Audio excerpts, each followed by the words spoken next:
আসসালামু আলাইকুম। Hello and welcome back to my new lesson. Easy English পাঠশালার আজকের ভিডিওতে তোমাদের সবাইকে স্বাগতম। আজকে আমরা ইংরেজির একটা চমৎকার বিষয় নিয়ে আলোচনা করব। এই টপিকটির নাম হলো সময়। আমরা কিভাবে সময় বলতে পারি ইংরেজিতে? একদম বেসিক থেকে। সময় নিয়ে ইনশাআল্লাহ তোমাদের আর কোনো প্রশ্ন থাকবে না।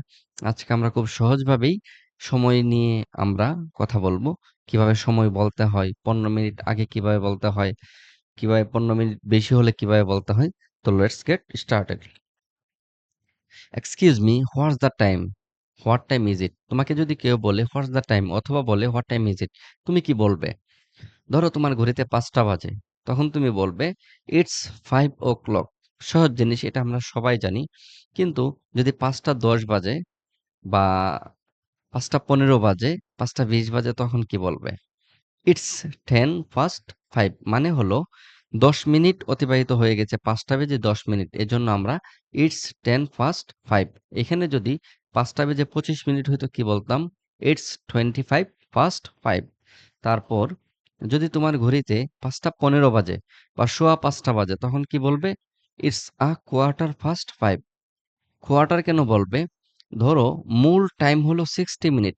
60 কে যদি আমরা ৪ ভাগে ভাগ করি তাহলে 15 হয়। আমরা 15 না বলে একটু স্মার্টলি এখানে কোয়ার্টার বলতে পারি। মানে কোয়ার্টার মানে হলো মূল সংখ্যার ৪ ভাগের ১ ভাগ। মূল সংখ্যার ৪ ভাগের ১ ভাগকে আমরা কোয়ার্টার বলতে পারি। So it's a quarter past 5। যদি ৫টা বাজতে ১৫ মিনিট বাকি হয়, ৫টা এখনো বাজে নাই, তখন কি বলতে পারো? বা ১০ মিনিট বাকি হয়, ইটস 10 to 5। তার মানে ১০ মিনিট বাকি, ১০ মিনিট অতিবাহিত হইলে ৫টা বাজবে। এক্ষেত্রে আমরা টু ব্যবহার করব।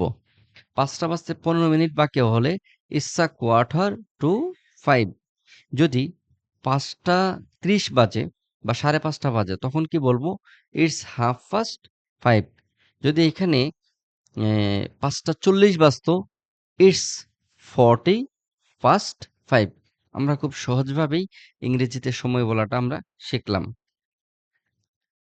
সকাল, দুপুর, বিকেল, রাত। AM versus PM। আচ্ছা, আমরা একটু জেনে নেই AM কে আসলে ইংরেজিতে এটা একটা সংক্ষিপ্ত রূপ। এটাকে কি বলে? এটাকে বলে অ্যান্টিমেরিডিয়াম। মধ্যরাত মানে রাত ১২টা থেকে, মানে ১২টা থেকে দুপুর ১১টা ৫৯ পর্যন্ত সময়কে আমরা বলতে পারি AM। আর PM বলা হয় পোস্ট মেরিডিয়াম, মানে দুপুর ১২টা থেকে রাত ১১টা ৫৯ পর্যন্ত হলো তোমার পোস্ট মেরিডিয়াম। মনে রাখার ট্রিক, এম হলো রাত্রি থেকে সকাল আর দুপুর থেকে রাত পর্যন্ত হলো PM। সময় বলার ভুলগুলো। আমরা যে ভুলগুলো সময় বলার সময় করতাম, এই ভুলগুলো পরবর্তীতে যাতে আর না হয়, এজন্য তোমরা বিষয়টা খুব ভালোভাবে প্র্যাকটিস করবে। তাহলে আর তোমাদের ভুল হবে না। এইখানে ক্রস চিহ্ন যেটা দেয়া আছে এটা হলো ভুল, এবং সঠিক চিহ্ন যেটা দেয়া আছে এটা হলো সঠিক। অবশ্যই তোমরা প্র্যাকটিস করবে। তো তোমাদের সাথে ইনশাআল্লাহ আবার দেখা হবে নতুন কোনো দিনে, নতুন কোনো ভিডিওতে। শেষ পর্যন্ত আল্লাহ তাআলা তোমাদের ভালো রাখুক। আসসালামু আলাইকুম ওয়া রাহমাতুল্লাহ।